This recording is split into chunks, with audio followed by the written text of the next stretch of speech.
Black Ops 6 ranked play drops on November 21st, and I have 5 important tips that you need to complete before the mode drops.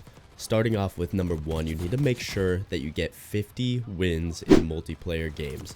That's 50 wins, not just matches played. This is a new feature that was just added this year with the start of Black Ops 6 in order to try to combat cheaters from being able to enter games with new accounts. The second tip that I have for you all before Black Ops 6 ranked drops is to get your in-game settings set to the best that they can be. That way you're able to win those gunfights when they matter most. First, we're going to go into the controller tab. We're going to scroll over to controller, and you're going to want to make sure that you get your sensitivity set to a value that feels comfortable for you. For competitive play, usually this is somewhere between 4 and 8. Anything above that is a little too high and is difficult to make micro adjustments. Anything lower than that is a little too slow and hard to track players using Omni movement. Next, we're going to go down and turn off controller vibration. That way you don't have that distraction in game. And then we're going to go down to dead zone inputs, click show more. And then we're going to turn our left stick min to 0. That way our left stick triggers right away when we touch it. And then we're going to turn our left stick max down to 70. So this is going to be a range between 65 and 85, depending on your personal controller and its dead zones. And this is going to make you reach that max strafing speed a lot quicker and help you with that rotational aim assist and activating your sprint with tactical sprint and side to side sprint. Next, we're going to go to our right stick min. This is going to be a value between 0 and 5. I set it on 3. That's just what works best for my dead zones and my stick drift. You want this to not be too low that it's causing you stick drift on your right aiming stick, but you also do want it as low as possible. That way it feels instantaneous when you're moving that aim stick. Right stick max, we're going to keep that up at 99. There's no need to change that any lower.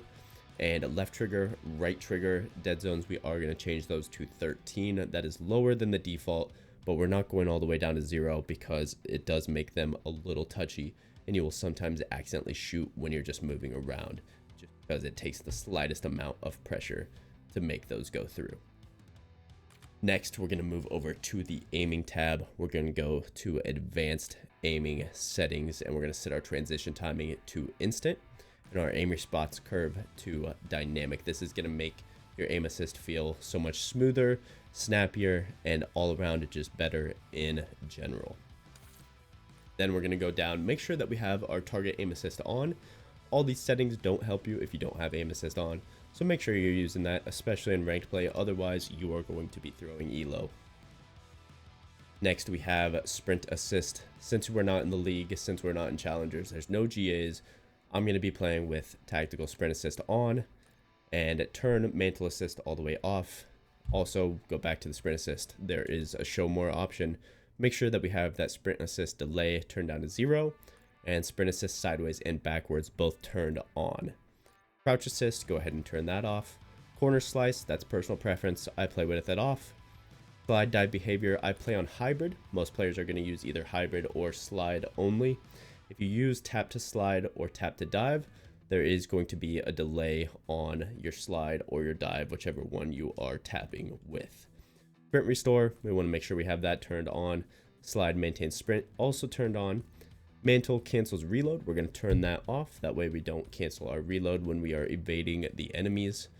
And then we're going to go over to combat. I turn weapon mount activation off just to ensure that we don't accidentally weapon mount, any doorways or walls in case they don't turn it off in game. Then we're going to go down to combat advanced settings. Interact behavior, we want that changed to tap to reload. That's going to make it so you don't accidentally pick up guns off the ground and you can just reload right away when you press that square button or that X button. Sprint cancels reload. We also want to turn this off. Once again, when you're evading enemies, you want to be able to reload. You don't want to have to stop to finish your reload while you're running away. Then we're going to come down to graphics settings. We're going to want to turn our display mode to exclusive. That's going to make things as smooth as possible. Borderless is very nice when you need to alt tab, but full screen exclusive is generally recommended for best performance. Make sure we turn our screen refresh rate to as high as it can go. Display resolution, make sure you set that to the resolution of your monitor. Go ahead and click on Restart Shaders Preloading. This will make sure that the next time we start up the game, we reload those shaders, and that will make sure that all these settings are applied. When you change graphics settings, you should always restart your shaders preloading. That way, every setting gets applied. Some of them are not applied if you don't do that step. NVIDIA Reflex Low Latency, we're going to turn that to either on or on plus boost, depending on if you're CPU bound or GPU bound. If you're GPU bound, you're going to turn this to on. If you're CPU bound, you're going to turn this to on plus boost. Next, we're going to come on down to custom frame rate limit. I usually just turn this to unlimited. You can set a limit of your refresh rate if you wish, but I keep mine at unlimited. Then we're going to go over to quality. We're going to make sure our render resolution is set to our monitor at 100, and then turn off dynamic resolution. Upscale sharpening, we're going to turn that to fidelity CAS, and go on ahead and scroll down to the CAS strength, and we're going to change that to 100. That's going to make your image a lot sharper. And we're going to change our VRAM scale target to 70. Variable rate shading is going to stay on. Our texture resolution is going to be normal. Anisotropic normal. Depth of field off. Detail quality low. Particle resolution very low. Bullet impacts and persistent effects off. Shader quality low. On-demand texture streaming, we're going to change that to minimal. We're going to change the cache size to 32. Make sure our download limits are on. This is going to reduce the amount that this can download. That way your ping isn't being affected by these textures being streamed. And we're going to change the limit to 1 gigabyte, which is as low as it goes. Basically, we want to minimize the effect of this as much as we can. Local texture streaming quality, we're going to change that to low. Shadow quality low. Screen space shadows low or off. Occlusion off. Screen space reflections off. Static reflection quality low. Tessellation off. Volumetric low. Off, off, off. There's a lot of settings in here, but this basically gives you the best visual quality while keeping frame rates very, very high. Next, we're going to go over to our view. Change your FOV to your preferred value. Usually you're going to want to keep this somewhere between 95 all the way up to 120. I meet in the middle here. I go at 103. It's the same FOV as Valorant. It's just what feels comfortable for me, and make sure that I can continue to see. If I play on 120, things look a little too distant for me sometimes, and it makes it difficult for me to pick out enemies. Change that weapon FOV to wide. That's just going to make your gun look a little bit smaller, give you a little more field of view while you're searching for enemies on your screen. Make sure you turn world motion blur off, weapon motion blur off, and your camera movements to the least, which is 50%. That's going to keep your screen from being shaky, and of course your screen from being blurry as you're moving around as well. And then down here you can turn inverted flashbang on if you don't want a white flashbang and you would rather have a black flashbang. Next, we're going to the audio tab. There's a lot of new settings in here this year. So right now, change your master game volume to the highest that you usually play on. 60 is about the sweet spot for myself. Then you're going to want to make sure that you select your default device. Speaker output, keep that on stereo. Enhanced headphone mode for now, keeping that off. I'm sure this might change throughout the year depending on different changes that they make. But for now, we are keeping this set to off. Audio mix, play on Sucker Punch. This one is a little bit louder, so you might have to turn down your master game volume, but it does seem to have the best footstep audio so far. Asymmetrical hearing comp, keep this off unless you are using any of these left or right channel frequencies. If you do use one of those, make sure you turn this on. That way they take effect. That's mostly only if you have any hearing sensitivities in either ear. Then we're going to turn reduced titness sound on. That is just going to keep flashbangs and stuns a little quieter in your headset, as well as nades, not overbearing your ears with those. Make sure you choose your voice chat, output, and input devices. This way you can talk smack to your opponents when you beat them. Lastly, we're going to go over to the interface tab. We're going to go to the readability tab, color customization. We're going to turn the first setting to Tritanopia, and then we're going to go down to the bottom. We're going to change the color filter to filter 2. Color world filter target to both, and then intensity to 100 on both of those settings.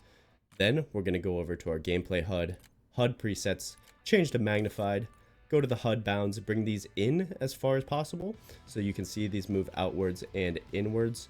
We're going to make sure that we move the vertical and the horizontal in as far as we can. That's going to bring your mini map a little bit closer to the middle of the screen. You don't have to move your eyes as far to see the mini map. Mini map shape, we're going to go to square. That's going to give us a little more view on the mini map.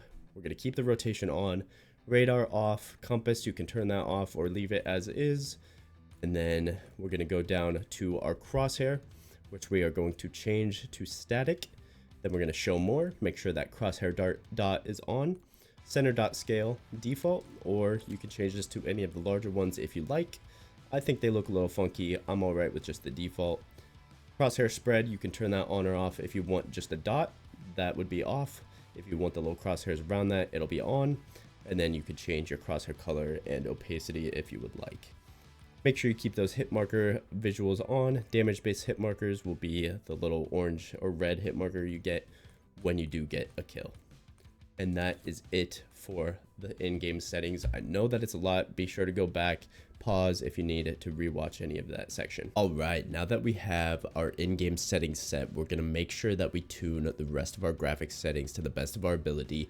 And to do that, we are going to open up the settings config file that PC Call of Duty games use. So you're going to navigate to your file explorer.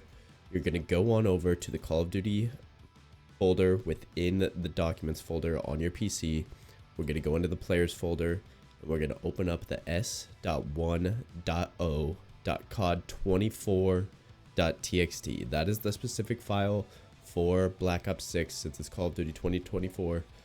Call of Duty 2023, that file would manipulate Modern Warfare 3's config file. So we're going to go ahead and open up that file. It's going to open up your notepad editor. In here, we're going to search for a few different settings using the Control F shortcut. Our first one we're going to look for is AI corpses. This is going to open up a line on here that should be highlighted for you. And we're going to change the value to 0. That's going to make sure that no excess corpses are rendered on your GPU.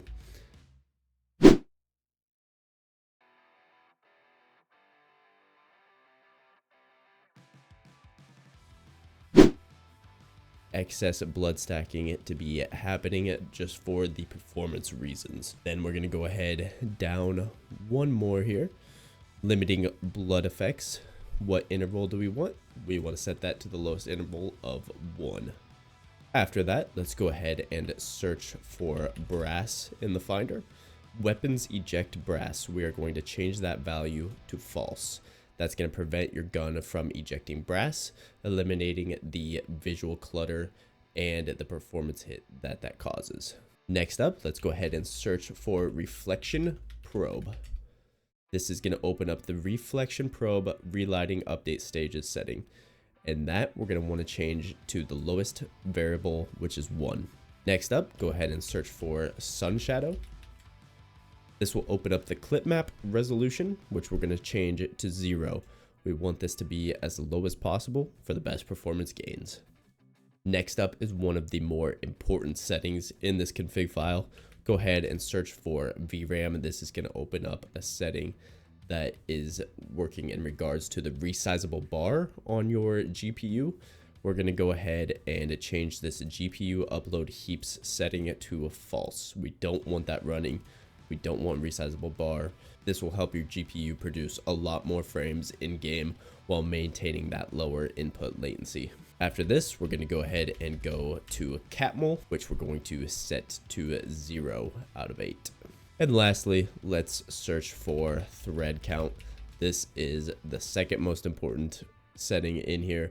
This is going to change the number of threads handling the jobs on your CPU that the game is utilizing. So this is going to be important to get correct. You may have to do some Googling on this. For Intel CPUs, it is usually 1 per performance core. So in the case of having an i9 processor, it would be 8 performance cores, which you would set this value to 8. If you had an i7, it's going to be 6 performance cores. You would set that value to 6, and so on. And then if you have an AMD processor, It is usually somewhere between 4 and 8, depending on which CPU you have. You may have to do your research on your own for that. I do apologize, I don't have that for you on hand. But once you get that set, make sure you're set to the highest value that your CPU will allow, and that'll give you the best performance in game. The last tip that I have for you all to make sure you have done before hopping into ranked play is to make sure, if you're on PC, get your controller overclocked. You want that 1000 plus millihertz connection. It's going to make your aim feel so much more responsive, going to make your controller work to the best of its ability, and you're going to be beaming people in game. I'm not going to go in depth on this one. There's many videos on how to do this. As you can see, we come into YouTube, we type in controller overclock. We have a bunch of different shorts if you want a quick introduction on how to get this completed. And then we have some long form videos as well. Nameless goes really in depth and does a good job on his video. So I would recommend going and checking out that one. If you do have any questions, be sure to leave them in the comments below. But I have faith that you all can figure this one out if you haven't already. Should all now be well prepared to go into Black Ops 6 ranked play, feeling confident that your system is performing at its best and that you have the best opportunity to gain elo and climb those ladders. Best of luck. I hope that you all enjoy competing, and go get that elo.